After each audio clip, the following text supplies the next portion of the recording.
You're listening to Average Joe Sports Talk Podcast with your boy E-Man. Yo, what is up, everybody? This is your boy E-Man coming at you with episode 72. Listen, man, it's been a minute. It's been a while since I've taken this long off between episodes. It's actually been 2 weeks, but I'm back. I do apologize. On Average Joe, man, he has personal stuff to take care of. You know what I mean? Got a family to raise, got a family to take care of. But even though the personal life gets in the way, I still come back and do what I love to do, which is talk about sports and get busy with it. All right. So, of course, I'm coming back with the heat. I have a huge episode today, man. There's a couple of things I want to go over today. And I want to start with some NBA because I've been, analyzing since the season started, more or less mapping out how the season is going to go by. And I don't want to give you just the ones that are, it's automatic, the ones that what's going to happen, like the Lakers and the Clippers and all that good stuff. It's too early for that kind of stuff. But I want to go over about one team that everybody right now is completely putting the nail in the coffin, saying they're never going to be relevant again. Is about one team that I want to go over right now and let you know that they have a plan, even though it doesn't seem like it right now because they're losing. You can't even recognize the starting rotation at this moment, but they will be relevant. Again, this is just a hiatus, a pause. And that team I'm talking about is the Golden State Warriors. Let me break down to you what the Golden State Warriors master plan is going to be after this season. And don't get it twisted. Even though they're losing, this season is not going to go to waste because they do have a master plan in place that's going to take them back to the NBA Finals in 2021. With Kevin Durant now in Brooklyn, selling out, and decides to leave a dynasty to go play with a dumpster fire. He's gone. Put a check on that. With Klay Thompson out for the season. Last year, his guts, big balls, ACL tear, coming back, hitting those free throws, still wanted to play for his team. He's gone for the season. Stephen Curry, fractured hand, is rumored to keep him out of the season, even though they're kumbaya-ing and say, Steve Kerr, he might come back, he might play. Klay may come back. Regardless, this kid might sit out the rest of the season. Played a couple of games this year. Looked okay. And now D'Angelo Russell is going to be out for probably a few weeks or a month or so with some slight sprain injury. So this team, in other words, you can't recognize who they're putting on the floor right now because all their superstars are gone, either to injury or free agency. So right now you got a whole bunch of guys playing out there that you have no clue when they hit the floor. But they're playing very hard. One thing you got to give them credit. They're playing very hard because tonight, the Golden State Warriors, even though they played a crappy team with the Pelicans, who are without Zion Williamson, lost 108-100. And the master plan that the Golden State Warriors have in place, I am going to break it down to you right now in this segment in episode 72. So yes, the Warriors, no doubt about it, will have a losing season. This losing season is going to help them get a top 10 pick in next year's draft. Let me tell you something, bro. Go back. They'll get a top 10 pick. They'll get a player they're going to draft because they're very smart in drafting players. Draymond Green, Klay Thompson in the teens, Steph Curry. They draft good players. They did a great job. And Draymond Green is a second round player.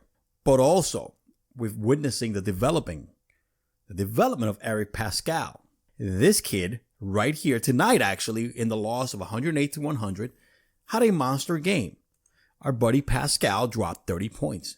He went straight ham on these cats. And even though he's getting a lot of minutes because of the void and the amount of players they're missing. But look, 35 minutes, 10 for 17, 8 out of 10 free throws. The dude dropped 30 points. You can't go wrong with that. You have a legitimate player here that's being developed, and that's gonna be an impact. It's gonna be an impact for the team. And that's what they do. So you got the development of a young man like Eric Pascal. Draymond is on the long-term contract. So is Stephen Curry. So is Draymond Green. D'Lo is on a long-term contract himself. So let's put the pieces together. You got a starting five right here. You're missing a center. But you got pieces to the Golden State system. A developing player, which, by the way, Eric Pascal, second rounder, 41st pick in the second round. And they've gotten themselves a very nice surprise. But this is a team, man, that kind of has the best recruiting in the league. Eric Pascal right now is their best player, all right, at the season, averaging 15 points a game, 15.6, 4.6 rebounds, and 1.3 assists. Look, when you have all these players back, D'Lo, D'Angelo Russell, Clay, Draymond playing together, and Steph Curry with Pascal, I think he's going to keep the same numbers. Pascal has shown that he can play in this league, can do the very fundamentals, can score. That's a great piece that it's going to contribute to when this team is fully healthy with a top 10 pick in next year's draft. That's huge. That is unbelievably big for this team.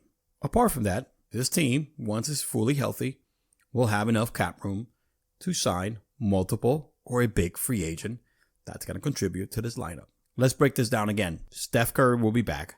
Klay Thompson, Draymond Green, D'Angelo Russell, who is balling out of his mind and know that he's an all-star. Could be an all-star, could be a great player to contribute. Eric Pascal, development and fitting in this rotation with all these superstars. Top 10 draft pick that they will get next year because they will have a losing season this year.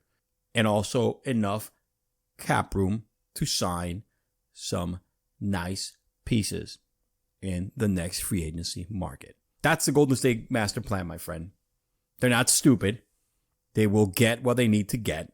They will have a losing season, but they will be back competing next year.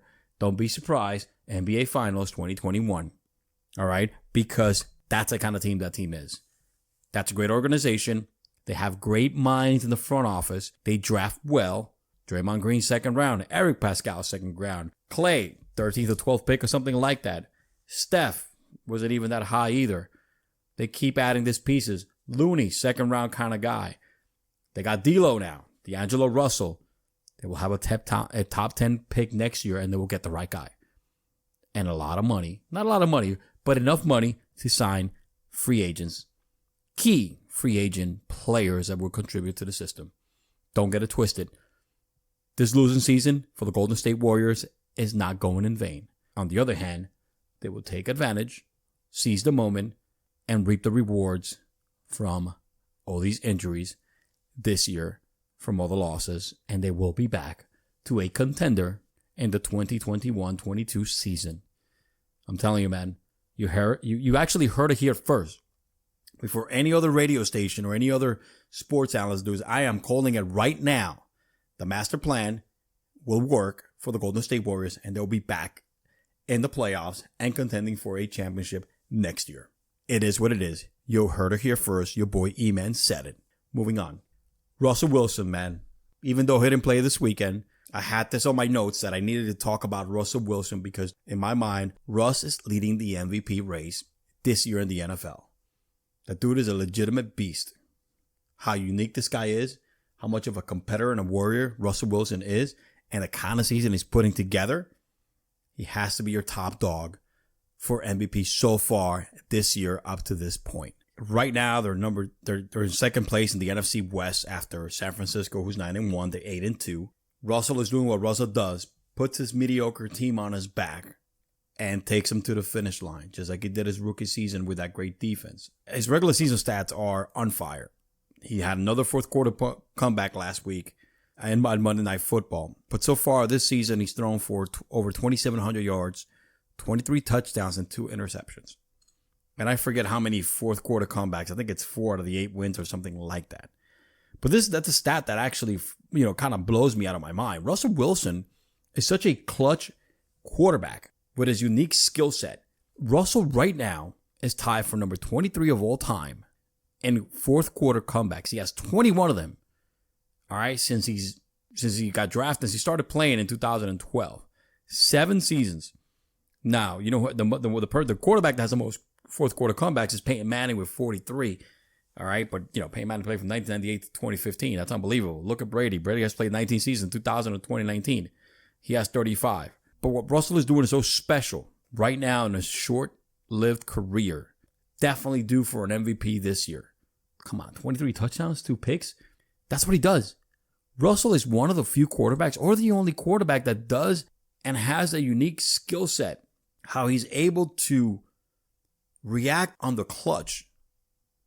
He runs when he needs to, scrambles out of trouble from defenders and makes that pinpoint precision pass. Hits that dude on the corner. I mean, come on. He's not like he has a number 1 receiver, man. Lockett is a nice player, but he ain't all that.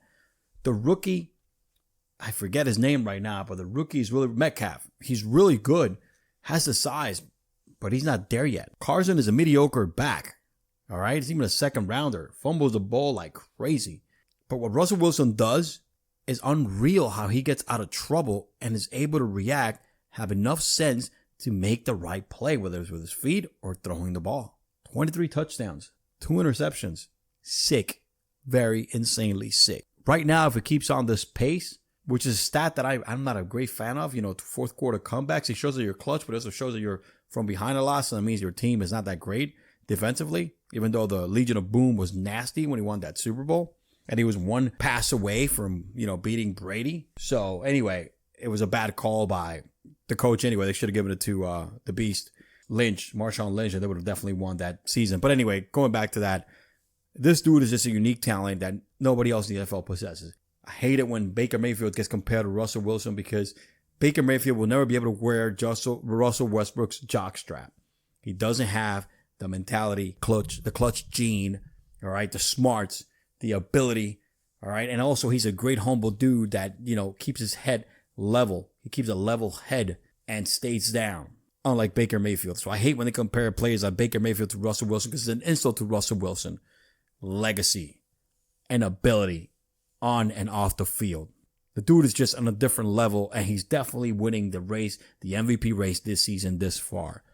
And unless something crazy happens, he just goes in a real bad slump, which I doubt it, or he gets injured, this dude should be lifting that trophy. And don't be surprised, man, he's definitely will take his team far and deep into the playoffs. And don't be surprised if we see him in the Super Bowl, because, hey, nothing surprises me about Russell Wilson. That quarterback, put him on my team any day in the fourth quarter when I'm down with 3 minutes left, because he's nasty and he's clutch. That's the kind of player Russell Wilson is. And he should definitely, so far, is winning the MVP race in my book. And if something crazy or the apocalypse of this earth happens in the next 7 weeks, he should be the MVP at the end of the season. The dude is great. He's a great quarterback. He does the right things. He does the simple things, has great common sense, is a leader, is a great leader, man. And Seattle has a quarterback for the rest of their career, and they'll be stupid if they don't lock this down with an extension in the next 2 years. Nobody can do what Russell does, man. The closest player that I've seen right now that reminds me of Russell, and again, he's proven me wrong from calling him too short and he's going to be able to accomplish, is Kyle Murray. Kyle Murray has the same skill set. He's smaller than Russell, but can run out the pocket and make that nice throw, just like he's proven so far this year. But Russell is the king this year when it comes to the quarterbacks. Mahomes has been hurt. All the other dinosaurs, Brady, Breeze, Rivers, have been, old. Lamar Jackson having a nice season, but he's no Russell Wilson. Russell Wilson is a top quarterback this year in the NFL. And he's actually been out there. Just doesn't get recognized because he plays in Seattle. But he's my MVP this far, this year. Don't get it twisted, man. It is what it is. Russell is the man. He's a legit beast and a heck of a player. Let me close out the show, man. Let me close out this week's episode with Mr. Colin Kaepernick, who I haven't spoken about at all since I started my podcast about 1.5 years ago. But as you all know, Colin Kaepernick had his closed workout in front of the NFL this past weekend, this past Saturday. And he had about a 40-minute workouts that, showcase his abilities, right? Goes out there throwing some passes, see what he could still do. And even though I could care less, I don't miss politics and sports, but I'm going to focus on the sport part of this portion right here. Give you my take on what this whole scenario of Colin Kaepernick. I'm going to break down to you that in regards to what my takeaway was from what he said in his, self-made conference, press conference afterwards. But as we all know, Colin Kaepernick has been, well publicized from kneeling for the flag, and he hasn't been signed for a team in the past 3 years or whatever the case may be, and he's trying to make himself way back to the NFL, saying and also he's really pushing and advertising out there that he's been blackballed for the NFL. There's players like Eric Reed and other ones that support him. He had a 40-minute workout, show some skills. You can see he can still throw. He out there in shorts. Nobody's covering you. Nobody's rushing you. You got receivers of your choice that he brought in. One of the things he did, he threw some passes, those nice bombs. Hey, look, even a freaking college quarterback or high school quarterback can go out there with no pads, nobody trying to rush you, nobody in front of you, and hit deep throws to a freaking wide receiver. So let's not get it twisted. any professional semi-pro can do that. All right. I can't. And I'm going to play the clip for you. Let me play the clip of his post-workout quick press conference he made with the, chosen few reporters that he allowed in his showcase. I've been ready for 3 years. I've been denied for 3 years. We all know why I came out here, showed it today in front of everybody. We have nothing to hide. So we're waiting for the 32 owners, the 32 teams, Roger Goodell, all of them to stop running. Stop running from the truth. Stop running from the people. To the people that aren't here, I'm thinking of you. I appreciate you supporting from where you are. We'll continue to give you updates as we hear. We'll be waiting to hear from Roger Goodell, the NFL, the 32 teams. We'll let you know if we hear from them. Ball's in their court. We're ready to go. Listen to that. Here's what I think, right? I'm going to give you the main takeaways. He decided to move his workout last minute from the scheduled venue to a venue of his choosing in front of the media reps of his choosing. He went ahead. He had 8 different representatives from 8 different teams out there. He said he's ready for another opportunity. And some of the words that jumped out to me. I've been ready for 3 years. I've been denied for 3 years. And we all know why I came out here. Showed it today in front of everybody.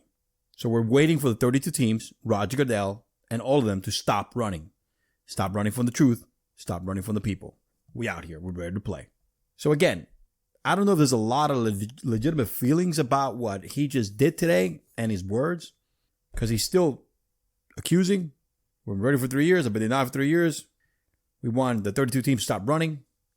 Stop running from the truth. What truth do we got to think about, right? What else do we got to think about this, man? You haven't played for 3 years. You've denied some contracts that have been offered to you because you don't want to be a backup quarterback and is out there publicized. What it doesn't see a lot of legitimacy or truthful that he wants to play in the NFL. Look, I may not agree with the way he is protesting. I'm not a fan of the medium. I have family and close childhood friends who have served and are currently serving in the military, all right, that I respect very much because the military protects this country in order so schmucks like me can get in front of a laptop, record something on an MP3, and put it out there for y'all to listen. So kneeling for the national anthem or the national flag is one thing I am not down for. I also have a lot of family and close friends that are serve and protect. They're police officers. They're out there every day risking their lives to make sure that idiots like me and everybody else out there is safe out on the streets as best they can. Again, I am not against what Colin Kaepernick is protesting for. Equality, freedom. I'm all about freedom of speech, man. It's the beautiful thing about this country. I'm an immigrant myself. I came here when I was very young. My dad, may rest in peace, with my mom, risked their lives to come here from a communist country so I could have the opportunity to go to school, make a life for myself, provide for my family like I'm doing now. And also, again, freedom of speech to me is huge because I grew up in a communist country. Not grew up, but I was born there. I was there when I was 6 years old. I understand the freedoms that they risk to get here for me and my brother to have so I can be able to provide it for my kids and my own family like I'm doing now. So I am all for equality, social justice, all day, every day, man. But I don't support the medium he has chosen or chose, which is disrespecting a country, troops, and a flag. You can do whatever you want, man, but I believe the medium is not the right one. Disagree with me. And I hate missing politics with sports because this is one of the few ones. But my main takeaway is at the end of the day, I believe that Colin Kaepernick does not want a job in the NFL. He's doing this whole workout in relation with the events leading to the workout shows me that he's in it for the clout, stay relevant, and not for the job. It's very difficult for me to see a guy that wants a job to go out there and keep preaching the same shit and bash the owners that he's trying to get a job from. At the end of the day, man, you've been out of the NFL. You really want to get back? You try your best. Get back to that medium. Get back to that particular position. Get your job. Then do what you need to do. But you can never apply for a job and bash the owners and bash the company you're going to work for. That's not the way it works. So it shows me that he's not legitimate in really, really wanting to play in the NFL again. And does he want a backup quarterback job? Because that's what he's going to get. He's going to get a backup job. But right now, he's not going to get a starting job. By his comments, post-interview, moving the venue in the last minute, choosing his own media people, his own receivers, not going to the venue that the NFL chose for him. It's all about his clout, his relevancy, himself, and not the job, and not the reason. That's what I see. I may be wrong, but damn, it's all about the clout. It's not about the job. Thank you very much for listening. I do want to go ahead and say some words. I should have done this earlier. This episode has been brought to you by our sponsor, Jazz Sports, who is an online gaming platform that offers betting, sports, casino, and racebooks since 1994. So listen, bro, whether you are a casual or degenerate gambler, Jazz Sports will satisfy all your gambling needs.